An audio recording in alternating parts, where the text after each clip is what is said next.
네, 국제뉴스 선재규 선임 기자와 알아보겠습니다. 어서 오세요. 안녕하세요.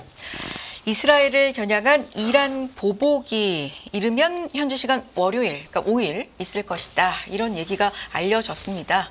전해주실까요? 미국 인터넷 매체 악시오스가 미국하고 이스라엘 당국자 여러 명을 인용해서 전했는데요. 네.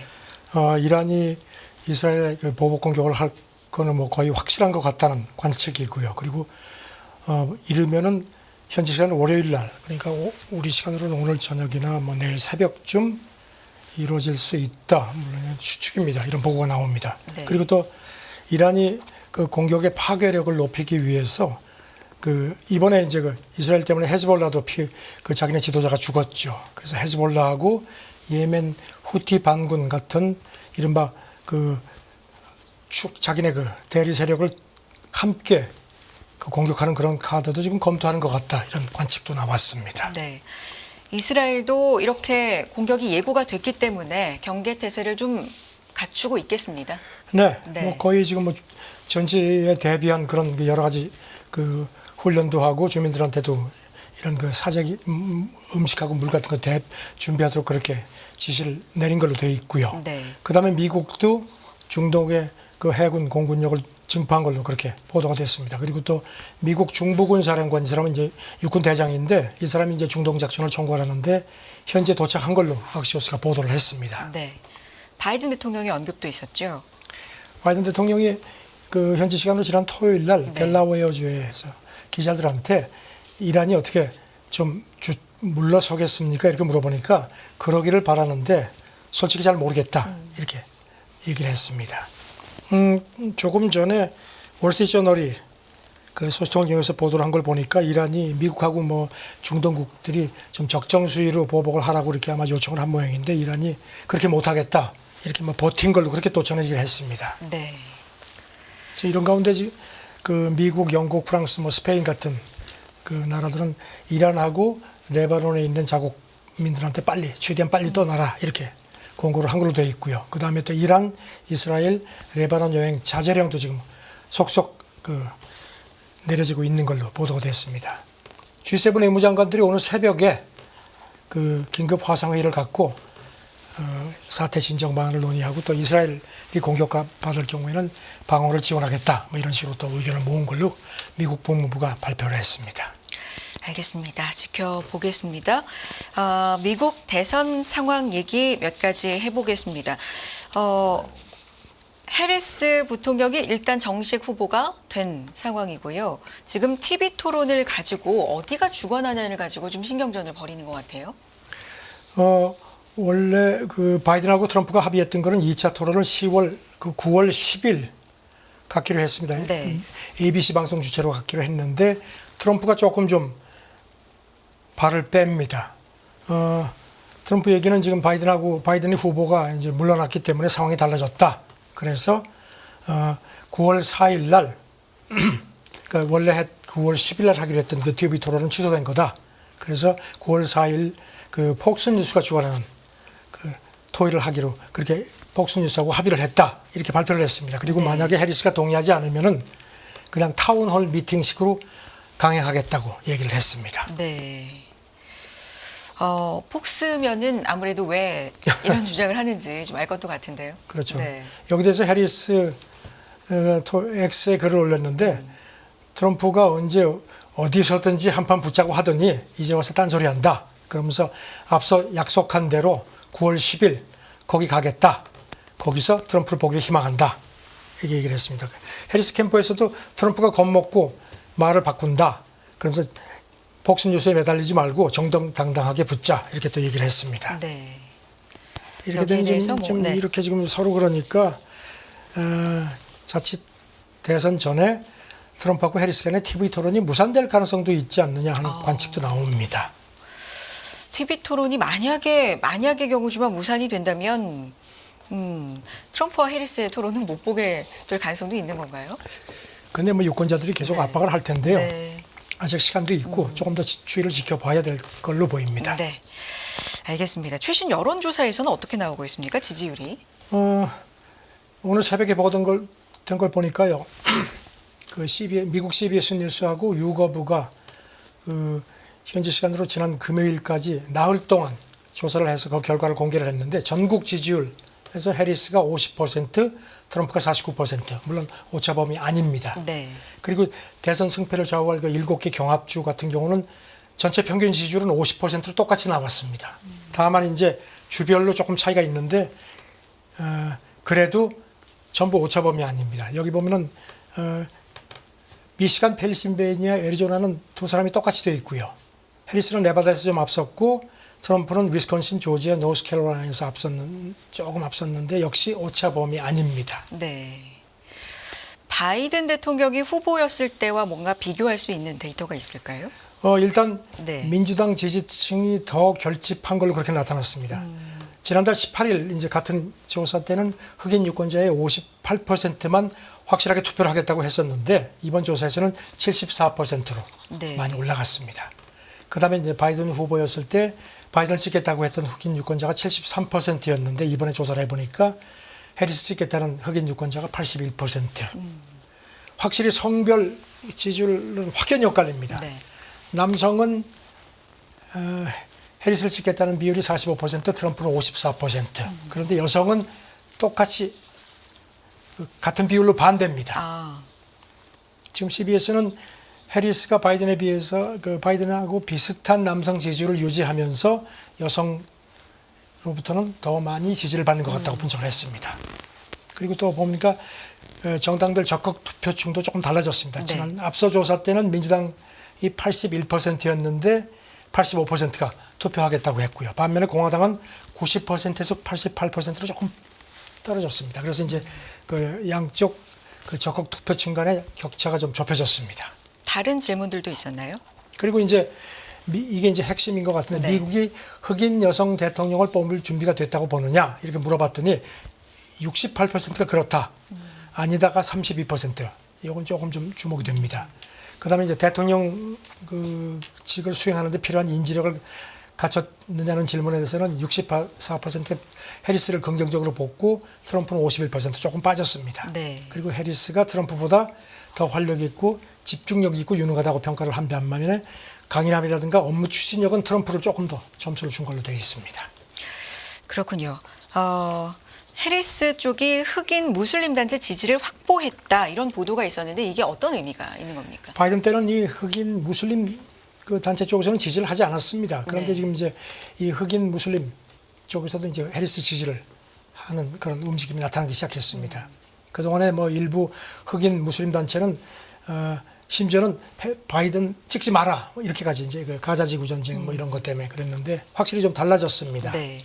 그래서 지금 이 흑인 그 무슬림 단체 관계자 얘기는 그렇다고 뭐 해리스가 바이든하고의 어떤 정책 큰 차이가 있는 건 아니지만 어떤 가자 지구의 그 인도적인 그런 그 참상에 대해서 훨씬 더 좀 공감을 보이고 이런 여러 가지 좀 긍정적인 부분이 있다 그렇게 평가를 했습니다. 네. 그리고 이제 경제적인 기회라든가 임금 평등 문제, 교육, 공공안전 같은 데서도 무슬림 커뮤니티가 원하는 그런 쪽에 많은 그 견해가 좀 비슷하다 이런 얘기도 했고요. 트럼프 전 대통령이 복귀할 수도 있다. 뭐 이런 것도 예, 좀 영향이 그런 있었을까요? 그 불안감도 좀 이런 그 해리스 쪽으로 좀 해리스 지지를 선언하는 쪽으로 가는 걸로 이렇게 얘기가 되고요. 그러면서도 이제 이쪽 관계자들 얘기는 그렇다고 해리스의 모든 입장에 동조하는 건 아니다. 하지만 상대적으로 어떤 그 해리스가 훨씬 더 우리에게 어필하는 부분이 많다 이렇게 평가를 했습니다. 알겠습니다. 한동안 트럼프 트레이드라는 말이 금융시장에서 굉장히 많이 회자가 됐었는데 요즘은 또 많이 안 하는 걸 보면은 조금 빠지죠. 예. 네. 블룸버그가 지금 진단을 했는데요. 네. 트럼프 트레이드에 힘이 빠지는 추세가 완연하다는 겁니다. 뭐 채권 가격 추이라든가 달러와 같은 것도 그렇고 비트코인 가격도 지금 많이 빠졌죠. 이런 것들이 그 트럼프 관련 베팅 약화를 뒷받침한다는 얘기고요. 뭐 브렉너 관계자도 트럼프 트레이드의 일부를 철회했다. 네. 그런 얘기를 했고 지금 뭐 아시다시피 연준이 지금 다음 달 금리 인하 강력히 시사했고 국채 선호라든가 달러화 우려 같은 분위기가 확산되고 있다는 걸 상기시켰습니다. 네. 그래서 이제 월가 사람들 얘기는 시장이 그 정치 지형 변화를 과소평가하면 안 된다는 그런 교훈을 얻었다고 얘기를 했습니다. 지금 뭐 아시다시피 트루소셜 모기업이 트럼프가 만든 회사죠. 트럼프 미디어 주가도 지금 뭐 많이 빠졌죠. 그런데 그렇다고 트럼프 트레이드가 힘이 약해졌으면 그러면 해리스 트레이드인가 거기에도 좀 의문이 있다라는 분석이 있다고요. 예, 월가 쪽에서도 그러니까 그렇다고 또 해리스 트레이드를 기대하기는 조금 좀 시기상조라는 지적들이 많습니다. 왜냐하면은 만약에 민주당이 상하원을 모두 장악하게 되면은 그 자녀 세액공제 다시 도입하고 법인세 인상 같은 것이 추진되니까 기업 부담이 커진다는 겁니다. 그래서 이제 그런 것도 있고, 그 다음에 그 해리스 행정부가 들어설 경우에 세계 경제의 그 인플레 충격은 트럼프 재집권 시에 비해서는 훨씬 더 작아지긴 하겠지만, 그래서 이제 시장이 아시아 주식을 선호할 것 같다. 그러면서도 해리스 트레이드를 가늠하기에는 아직은 좀 시기상조사인 겁니다. 왜냐하면 지금은 이제 해리스 허니문 효과가 있기 때문에 이제 조금씩 그런 그 관련 정책 이런 것들이 나오기 시작하면 이제 그때 가서 시장이 그런 걸 좀 평가하고 때에 따라서는 좀 상황이 달라질 수도 있다. 이렇게 또 신중하게 봤습니다. 시간이 지날수록 조금 더 정책에 대해서도 냉정하게 그렇게 평가를 볼 좀 것 같다는 할 것 겁니다. 같다라는 말이고요. 다음 얘기 해볼게요. 미국이 커넥티드 차량의 중국 기술이 사용되는 걸 규제하기 위해서 주요 동맹과 좀 공조를 한다. 이런 방안 모색 중이라고요? 미국 상무부가 바이든 대통령 지시 때문에 지난 2월 말부터 네. 그 커넥티드 카에 대한 그 중국 부품이라든가 이런 것들은 그하고 이제 관련되는 그 안보에 미치는 영향 같은 걸 조사하기 시작했습니다. 네. 그래 이제 그거 관련해서 조금 전에 로이터가 방금 소식통을 이어서 전했는데 상무부가 조사 결과를 곧 발표를 할 모양입니다. 몇 주 안에 나올 모양인데 일단 레벨 3 이상 자율주행차하고 커넥티드카의 중국 소프트웨어 사용을 금지하는 규정을 발표를 할 것 같습니다. 네. 아직은 이제 소식통 얘기고요. 이와 관련해서 미국 국무부도 지난주에 그 우리나라 뭐 일본 뭐 이런 호주, 캐나다, 독일 이런 데하고 커넥티드카에 대한 그 국가안보 위험에 공조하는 방안을 논의를 한 걸로 국무부가 발표를 했습니다. 네. 그래서 지금 커넥티드카에 들어가는 특정 부품이라든가 데이터라든가 사이버 보안 같은 거에 대한 그 공조 방안을 논의를 했다고 설명을 했습니다. 그러니까 안보 위험에 대해서 좀 들여다보고 있는 거고 중국을 그렇죠. 직접 거명하지는 얘기하진 않았지만 뭐 않았죠. 사실상 네. 뭐 중국 겨냥한 거죠. 네. 아시다시피 커넥티드카는 계속 이렇게 뭐 통신 전력망 이런 데하고 연결이 되어 있기 때문에 이야말로 핵심 기반 시설의 주요 접속점이 되기 때문에 네. 여기 중국 부품이 들어갈 수 있으면 어떤 이게 중국 쪽으로 해킹돼서 넘어갈 수 있다는 그런 우려들이 많다는 겁니다. 네. 이 얘기는 여기까지. 우리 같은 경우는 이제 정부도 그렇고 자동차 네. 업계에서 이제 그런 거는 인정을 하는데 좀 너무 범위를 애매하게 잡지 말고 강행할 경우에도 유예 기간을 줬으면 좋겠다는 그런 요청을 이미 미국에 한 상태입니다. 알겠습니다. 새로운 소식 나오면 전해주시고요. 다음은 중국 얘기입니다. 온라인상의 별도 사용을 목표로 국가 인터넷 신분증 도입 추진 뭐 이야기가 있는데 어떤 스토리입니까? 뉴욕타임스를 네. 비롯한 미국 언론들이 전했는데요.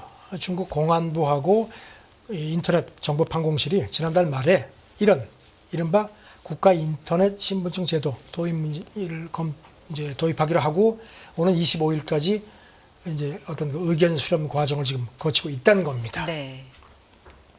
그러니까 주민번호 비슷한 건가요? 인터넷상에서? 그렇죠. 네. 이게 이제 별도죠. 네.